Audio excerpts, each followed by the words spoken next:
lovely to be back. Do you know, have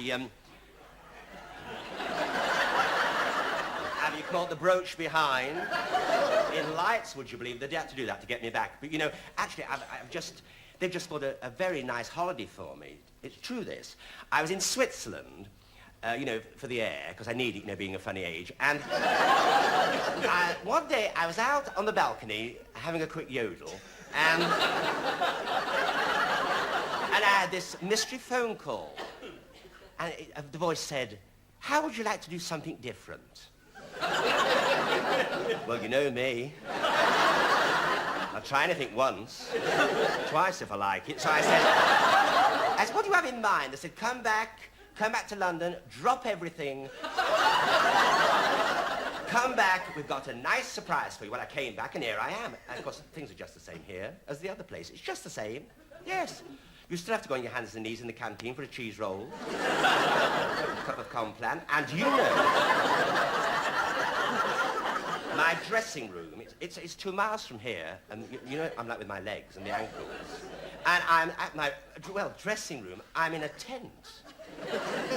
I'm in a tent with 2 Red Indians and a mountain. And the less said about him, the better. I mean, I went in the other day, feathers everywhere. Feathers. I thought there'd been a cockfight. No such luck. And I tell you this, I was in there trying to stop my Dixie from leaking, and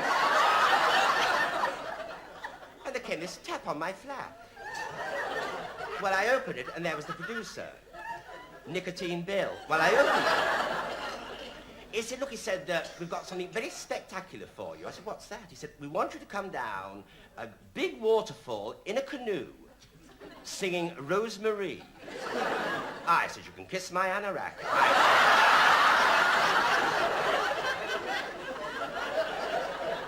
I said, listen, I said, you're always dreaming up something different for me to do. But I said, never a mention of money. I said, now look here, Bill, I said, a kiss and a promise won't do. I want something firm. I said, something like... the common audience. I said, you know, like money, I said. My hair wants washing. I said, I want a bit of glamour, I said. Glitter and glamour, like Hollywood in its heyday.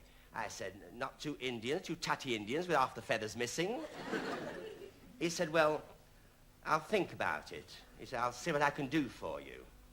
And so, we'll just have to see now what he's got for us.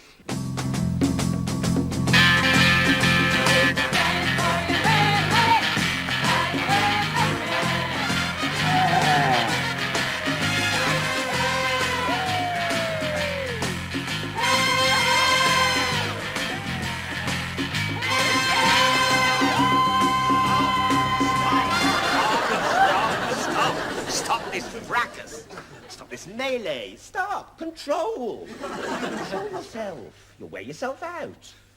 Seems a nice boy, too. I have never seen anything like this since I was in Sanders of the River.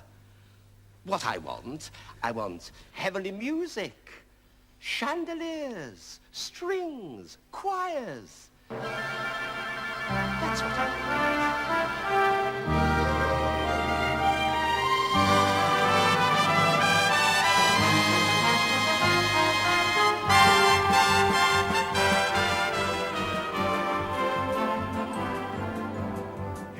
Beautiful ladies, here's to the Hollywood girls. Those gorgeous lads and those sexy sinners, those engineers and cute go-winners. Here's to the silks and the sallies, here's to the diamonds and pearls. When life gets duller and technicolor, and bring on the beautiful girls.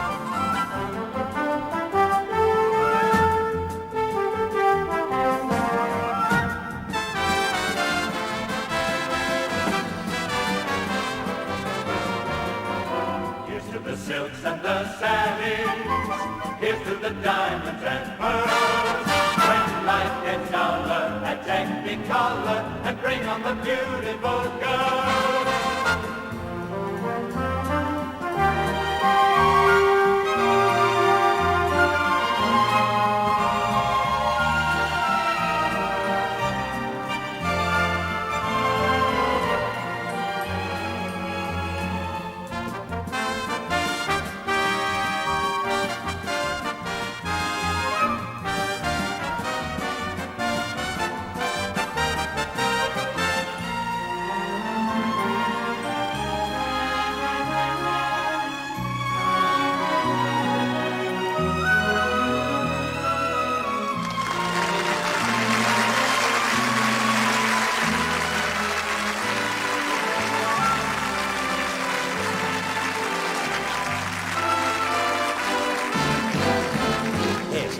wonderful ladies. Here's to the beautiful girls. I spent my youth in the local Regal with Michael Wilding and Anna Neagle. Here's to the great Rita Hayworth, Alice Faye dripping in pearls. She looks so peachy with Don Amici. Here's to the beautiful girls. Perfect mixture to starry picture. So here's to the beautiful girl.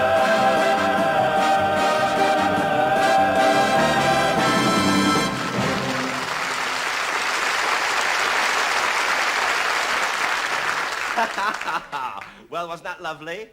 That's like Hollywood in the 30s and 40s, you see. You know, years ago, many years ago, about 200, I think, I lived in the cinema. I used to go every afternoon, all the time I was in the cinema. Of course, that's where I first met Slack Alice, you know. She was an usherette in the cinema. She never used to bother about showing you to the seats at all. She was always glaring at the screen. You just have to grope your way there. I'm glad to say. And, I mean, we used to go...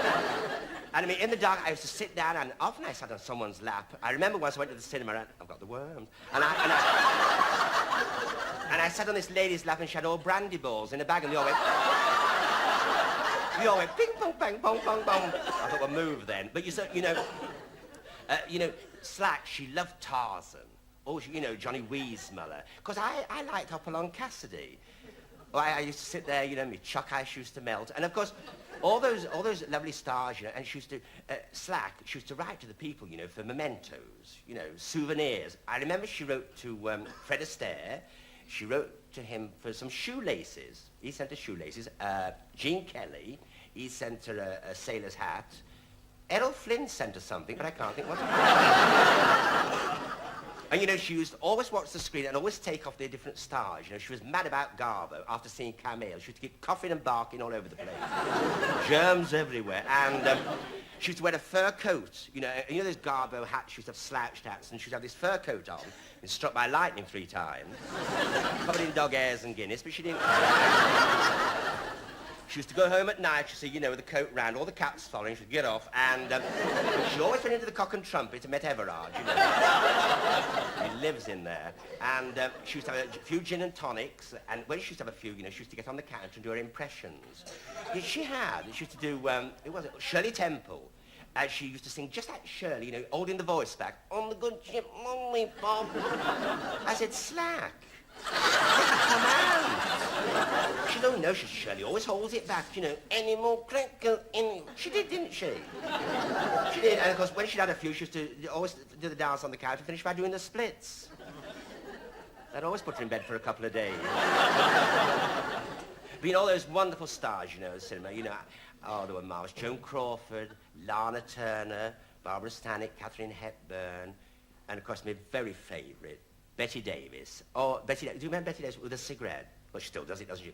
You know, I can't believe you're here. It's like the end of the world. But, of course, my favourite films have always been, and always will be, I suppose, the Western. John Wayne, Tim McCoy, Buck Jones, Vera Lynn. I mean, all those... That's what I like. In the history of motion pictures, no man has captured the imagination of the world more than the Western Batman.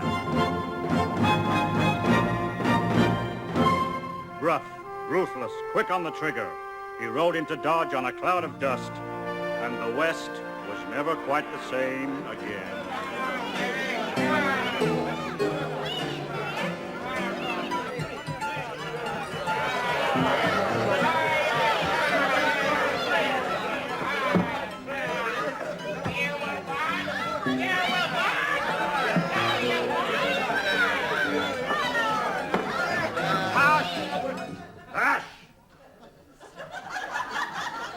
I'll tell you some tales of some red-blooded males whose lives were decidedly messy.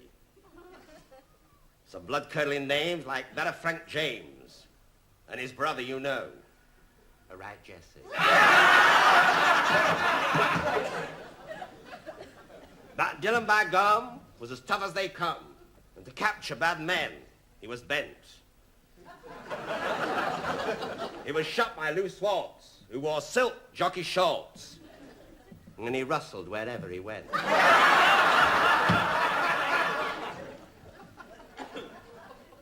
Bill Aycock, so gay, robbed a bank one wet day, and as he ran to his horse, loudly puffing, Bill let out a roar, caught his colt in the door. They don't call him Wild Bill for nothing. Order! Young Buffalo Bill slipped a laxative pill. With the Lone Ranger's beer, so they say.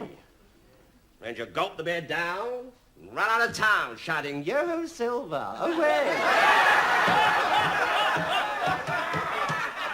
Nat 12. I could go on and on, but it's time I was gone, because I'm off on an Indian hunt. General Custer's half canned. He's just made his last stand. Poor soul's been cut off at the front. If you kill us to tame, Cassidy is my name. Send for me, I'll do it for a quid. In a flash I'll be there with my friend, Lionel Blair. Just ask for Butch and the one dance kid.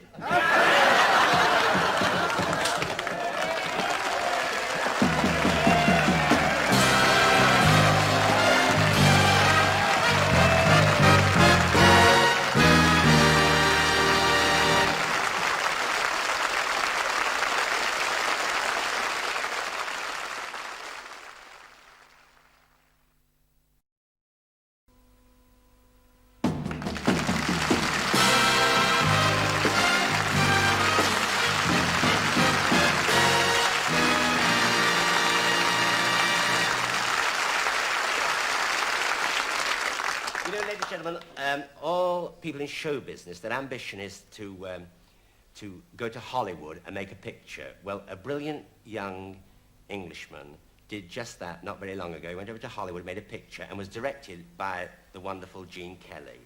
And the other day, I went down to Drury Lane Theatre to see him, and I spent about 3 hours with him, but I'm afraid you can only see a few minutes. Ladies and gentlemen, come with me and meet Michael Crawford. Michael? Hello? Larry! How are you? I'm fine, how are you? Lovely to see you. Oh, you enjoy that? No, it's all right. I see, lovely theatre, but no chairs. No. Shall we? It's a bit full in there. Michael, you've given so many people so many laughs and much pleasure. Who makes you laugh? On the screen, on the film, I go back, way back to Buster Keaton, Harold Lloyd, Laurel and Hardy. I don't think they've ever been beaten. I don't think they've ever been surpassed, and may never be. I love Jack Benny. Yes. These people could. You could put the alphabet in front of them, and you hear them saying A, B, C, D. You'd laugh at Jack Benny. Yes. That was supposed to be Jack Benny, and I could tell, Michael. And you could. I could tell. And then if you put it in front of Laurel and Hardy to read the A, B, C, they would make you laugh. Yes. They would make you laugh. Yeah. Because you've been to Hollywood, haven't you? Yes. Yeah, but I've never got to Hollywood yet. By the time I get there, it'll all be gone, I think. What was it like over there? I think Hollywood still does have that about it. If you go through Beverly Hills and they have all the houses there and the pools, it's still very, very exciting. Gene Kelly still has this thing about him. Oh, well, he would, wouldn't he, really? He says, hi, Mike, and he looks just like he's going to break into a routine in a minute. And I remember when working with Barbra Streisand, they had this, you have a dressing room, which my dressing room, they walked me into and they said, this is where you're going to live for the next 6 months, and you have it as you want, Mr. Crawford, this is it. And it was vast. I mean, it was a whole suite. And I thought, well, I'm never going to be able to use any of this. No, is it the right color? I said, yes, I like blue, but is it the right shade of blue? And it was the Doctor's Hospital in Peyton Place, in fact, the front of it, because they use everything. There's nothing wasted there, you see. Yeah. And I'm in quite a few episodes of Peyton Place, coming out in a bowler hat, ready to go on the set of Hello, Dolly. I used to get a little extra money that way. Yeah. And so they said, when you're on the lot, we're going to have a caravan right next to the actual studio. Because this was a 100-yard walk, and they thought we'd get exhausted walking that far. So they gave us a caravan outside the studio, and they said to Barbra Streisand, oh, what sort of caravan would you like? She said, what do you mean, you know, what sort of caravan? And I don't mind. So they said, well, 20 foot, 30 foot, 40 foot. And so obviously, she, not being an idiot, said 40 foot. Yeah. And they then said, how would you like it decorated? So she said, well, you know, what do you mean? So, well, Edwardian, Victoriana. Oh, Victoriana, I love Victoriana, you know, fine. So they did it out in Victoriana. It was 40 foot long, and it looked sensational. I mean, I could have bought it afterwards and lived in it forevermore. And I used to keep mine underneath the front end of hers. Yes. I had a 4'10" one, and it was really nice. At least I kept out the sun.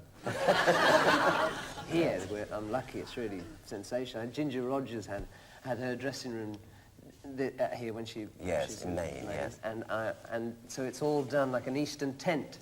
So Is it really? They've now put a big notice up on the door, got Ginger Crawford on the door. Where do you think entertainment's going to, Michael? We've done something, I think, with this musical. Like it's broken a lot of records. It's got a lot of people coming to see it.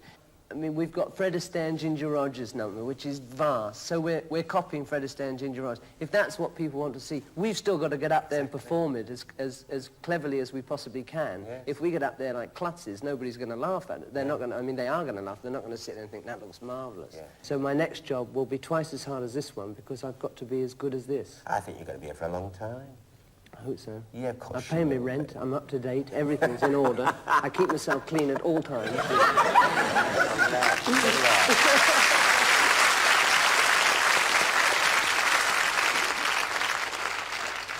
Isn't he lovely? He really is such a nice boy, and you go along to Drury Lane and see him because he really is absolutely marvellous.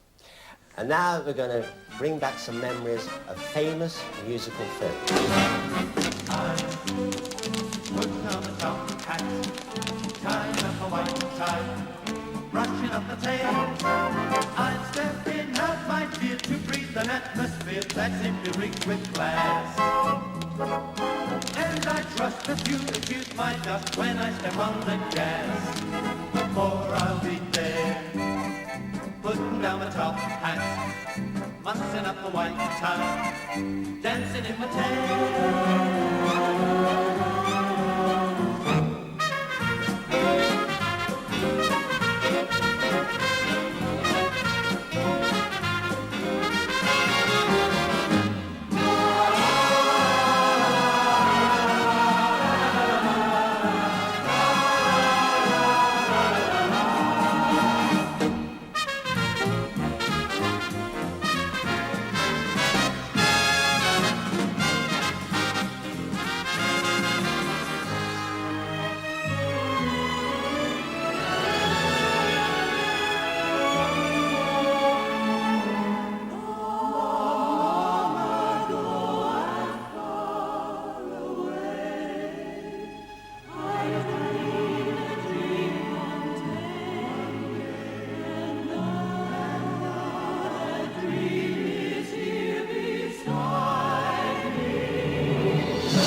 you're, I think I fall in love. And when I fall, I think I fall for you. Ay, ay, ay, ay. See. Ay, ay, ay, I can see that you're for me.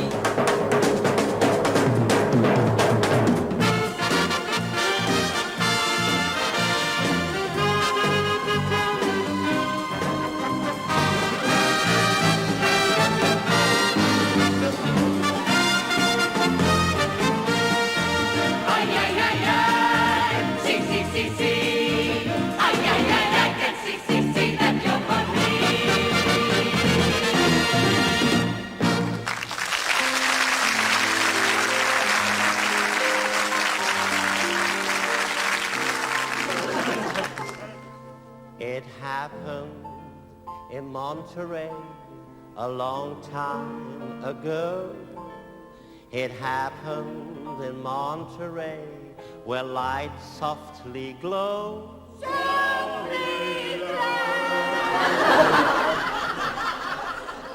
Stars and steel guitars and luscious lips as red as wine.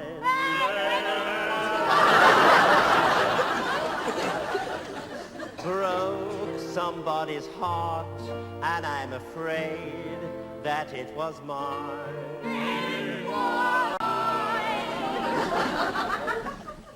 It happened in Monterey without thinking twice. I left her and threw away the key to paradise.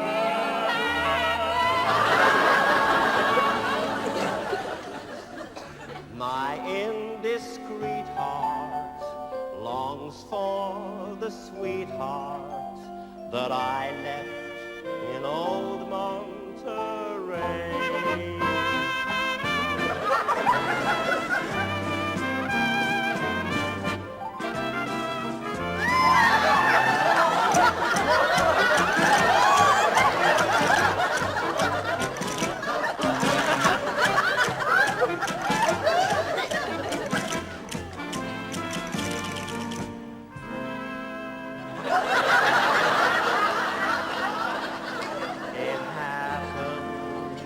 Monterey without thinking twice. I left her and threw away the key to paradise.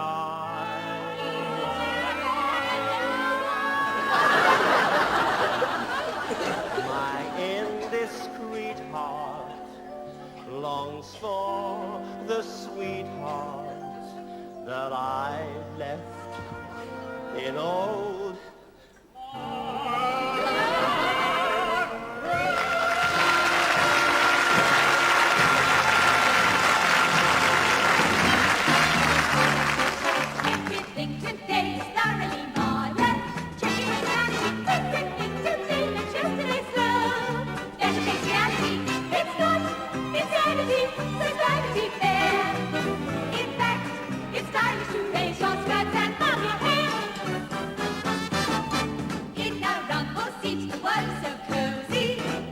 Kissable. And that tango dance you would to know.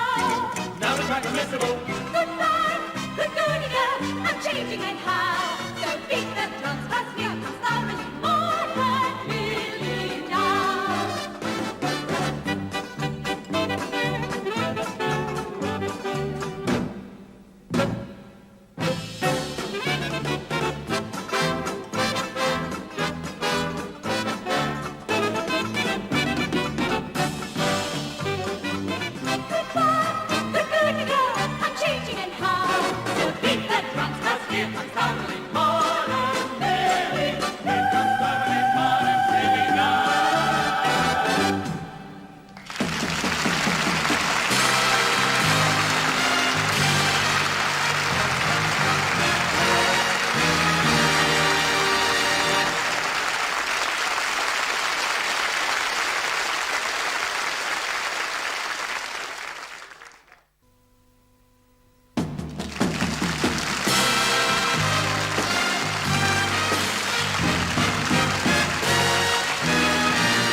You know, I was just reading in this magazine, Picture Go. You remember Picture Go years ago and Picture Show? Well, of course, not many people know, you know, but I made quite a few films. Not big films, you know, but films.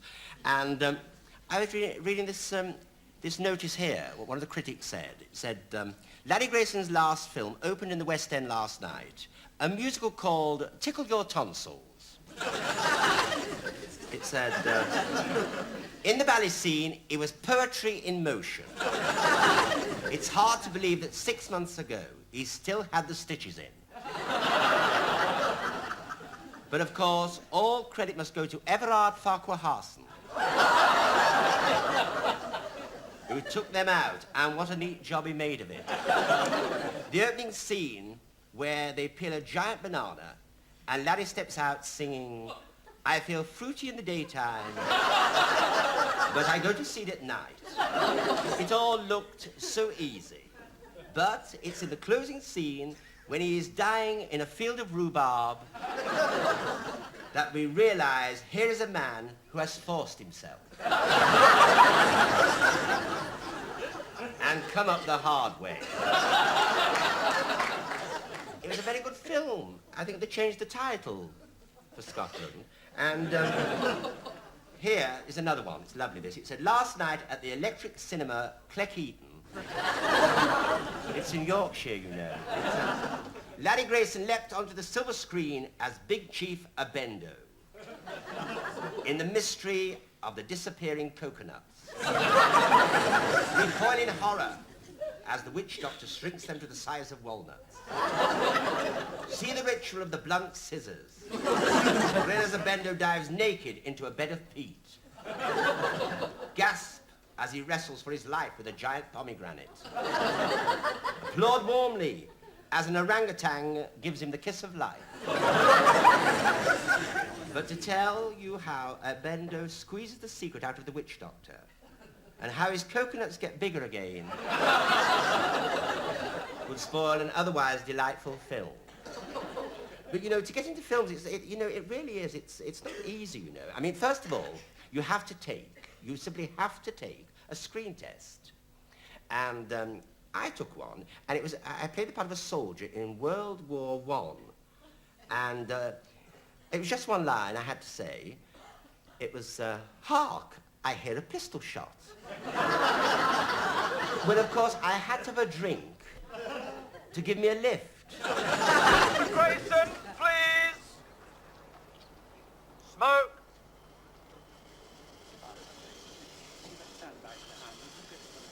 All quiet up the Western Front. Screen test, Larry Grayson. Shark, I appear a shishtal pot.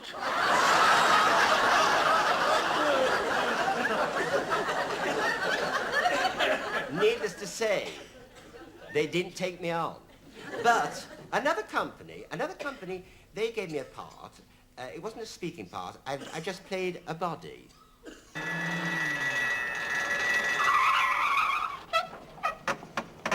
Good morning, sir. They found the body of Harry Smith in the river. Right.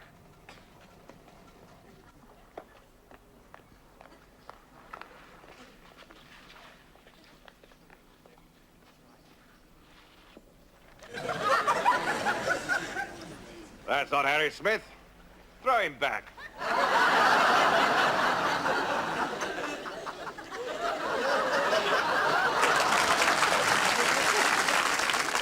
Of course, it was Everard that got me out. And then I moved to another company, and it's there where I really made some headway, because I did a picture about Sir Francis Drake. It was called Sir Francis Drake Plays the Game, and of course we all know that he did. And I did 3 in a row after that. Look at this. Sir Francis! Sir Francis! Hist, varlet. I've told you hundreds of times never to bother me when I'm playing with my bowl. News of the Spanish Armada. Astonishing news, sire. The entire Spanish Navy has turned the other way. What a gay day.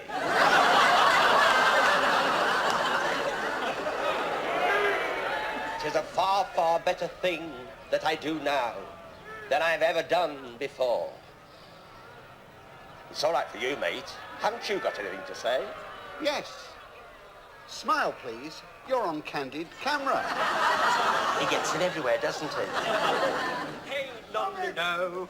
Hey. Good morning, little John. Had a good day? Verily, verily, I've just turned up a fair traveller on the old Nottingham Road. And look, I confiscate this very valuable-looking purse. Have you have a look? A lipstick? A powder compact? Some pink pantyhose? Why, you big ninny, you've held up Friar Tuck.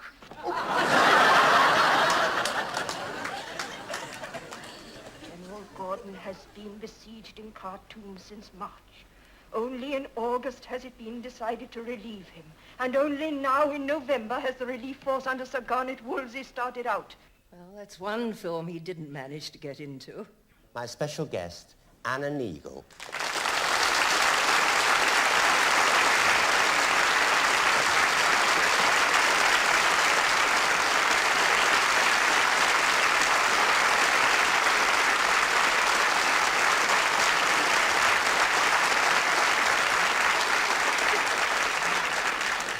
Anna, I can't tell you how thrilled I am to have you on my programme. I'm thrilled to be here. Are you really? Yes, Oh, I really am. Oh, that's lovely. Because, you know, Anna, this is the first time we've ever met, ladies and gentlemen. It really is.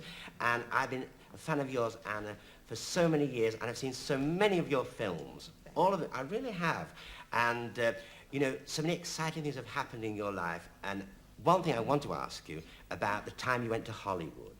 Because yes, of course, you've been talking about Hollywood so much. Yeah, well, it's all about Hollywood, you see. And I know you made 4 films there. Yes, we did. With your husband, Herbert Wilcox. Yes. And I think I've got the names right. I think there were No No Nanette, Sonny, Irene, and Nurse Cavil. That's quite right. Yes. That was the first. Was Nurse Cavil the Actually, first? yes, yes. Oh, yes. What was it And, like there, Anna? Oh, I loved working there. Did you I really? loved it. You know, there's such professionalism Yes. and such expertise. Yes, but Hollywood was really Hollywood in those days, wasn't it? Not of like course. today. Oh, well, it was. It was indeed. Oh, You know, yes. all the stars one had been gaga about. Yeah. What was it like when you the first school got there, days. seeing all these wonderful people? Well, I was in a daze, frankly, because you really can't believe you're seeing these people that you've seen as shadows. Yes, of And course, suddenly you're talking with them, and it's quite thrilling. Yes. And we were in the studios. Herbert was in partnership with RKO for the I making see, of these yes. pictures. And that you were talking about Fred Astaire and Ginger a Yes, little while ago, yes. and doing that lovely dance sequence you've got. Yes, yes. And of course that reminded me, because they were RKO. Yeah, yes, of course, So, yeah. they were always rehearsing all the time and working whilst we were Oh, doing Carol lovely. Lombard, Irene Dunn, It was all in our lovely. studio, and, Yeah. and meeting all, all the other people, like Cagney and Gary Cooper and Betty Davis. Oh, it must have been very thrilling. It really Anna. was, Yes. very. But, you know, all these marvellous things you had to, you know, the people that you've met and the things that you've done, you know, you really ought to write a book about it, really, you know. Well, I have. You have? Yes, yes, yes. Well, I haven't seen it Ja- in the no, shops. no, it's not out yet. It's coming out at Christmas. Oh, that's lovely, because that sold my Christmas presents for all my you're a friends. nice person. Oh, yeah, but, oh, that would be lovely. Because, you know, I'm writing a book myself. You are? Well, yes, it's going to be called It Seemed Like a Good Idea at the Time.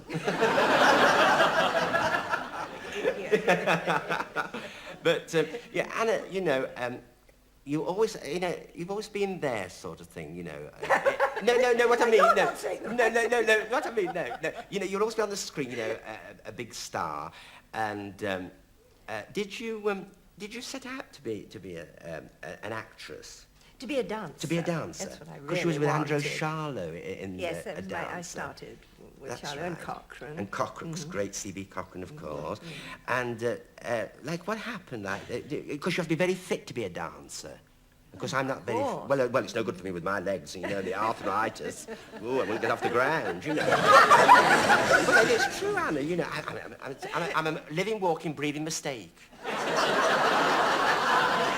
You know, Anna, you played so many famous ladies of history, you know, in your films, you know, like Florence Nightingale and also Odette.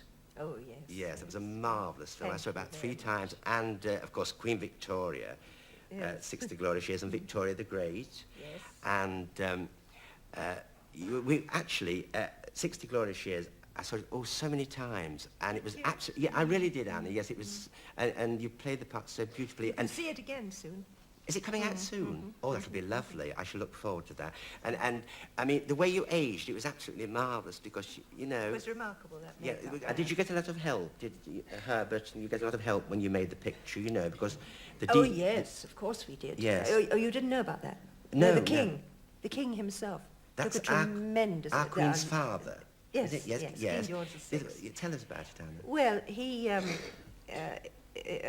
mutual friend said that Herbert really needed to have great facilities and so on, and he said, I'll have a word with the king about it, which he did. That was Lord Van Sittert, who was at the Foreign Office, and because he thought it would be a very good thing to have this picture made at that time. You know, this is the time of Munich, the Munich crisis and so on,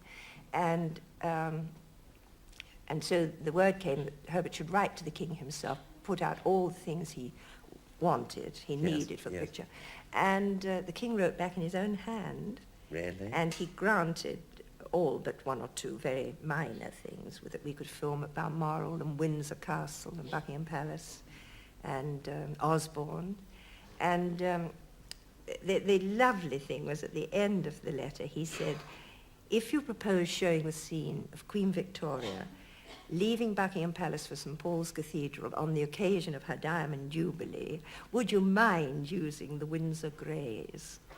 Any other horses would lack authenticity.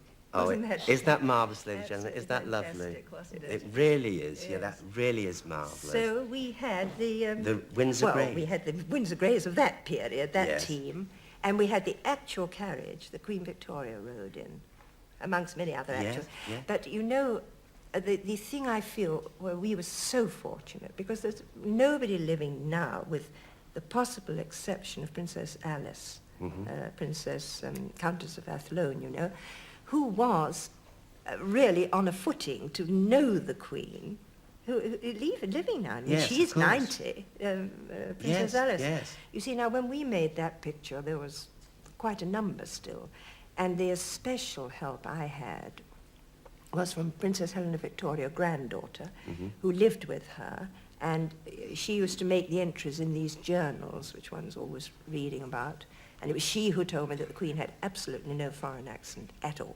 Well, so many people said to me, you'll have to speak with a German accent. Anyway, that proved not so. And best of all was one of the two only surviving ladies in waiting, who herself was in her late 70s then, and she took me to Windsor, and she showed me the procedure, and all kinds. She reenacted scenes for me as they would be, they would have taken place. Some of them very amusing. There's no time to go into all that now. Oh, Anna. But you can imagine. I mean, you see, this lady Antrim had grown up at the court because her father was a private secretary to Queen Victoria, General Grey. So she was steeped in the whole thing. Well, that communicated itself to me. Of course. And it wasn't easy for me at that time because I was, pretty young Yes, then. of course you were. Anyway, I've got a lovely surprise for you because yes, I have.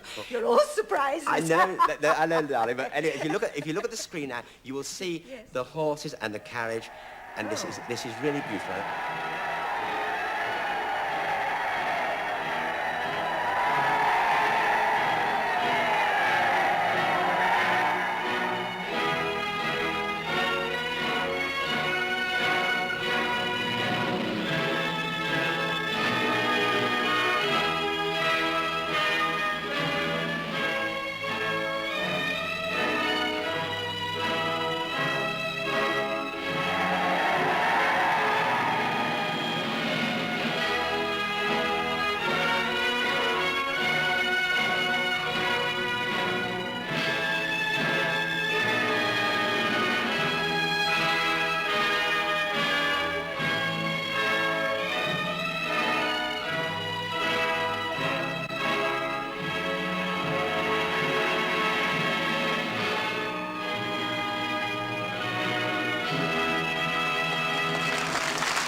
Isn't that marvellous, ladies and gentlemen? It really is.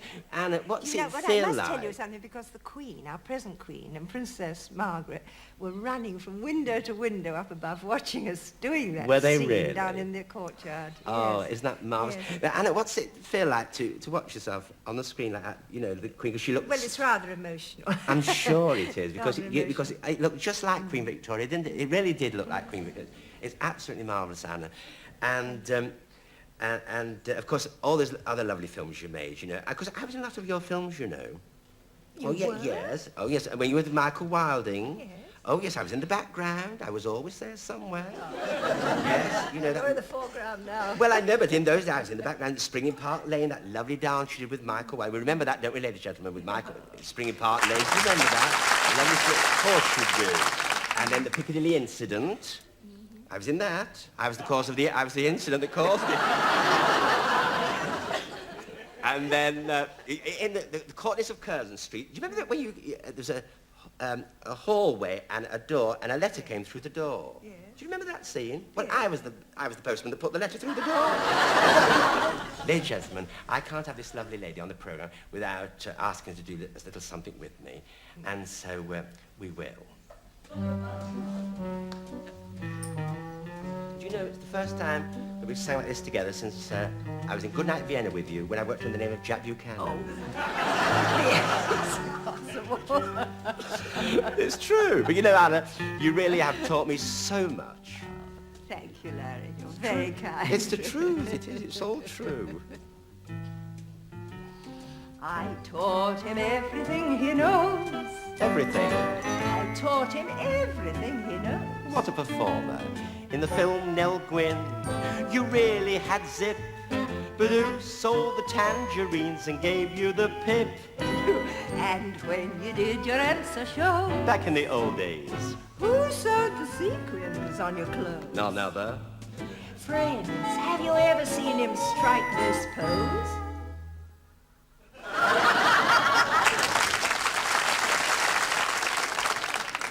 Well, I learned it all from you, dear. Or was it Jessie Matthews? I taught him everything he knows. Oh, well, now we are being so nice to one another. May I say I've learned such a lot from you, Larry. What a gay dame. Remember that film I made with Leslie Banks, Three Maxes? Yes, I do, yes. Oh, didn't you spend hours teaching me how to swing on the trapeze? Oh, yes, and I used to go so giddy. I did.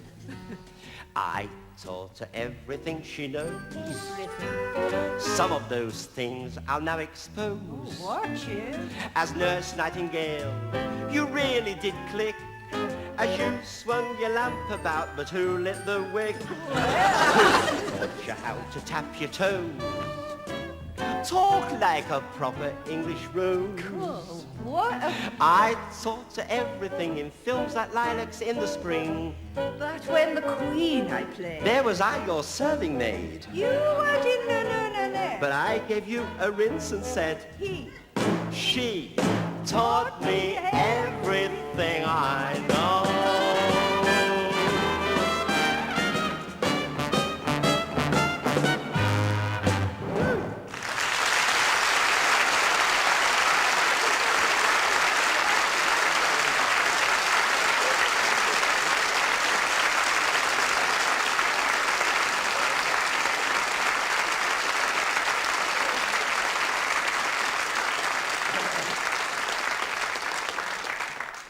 Thank you very much, ladies and gentlemen. Well, the hour has just flown.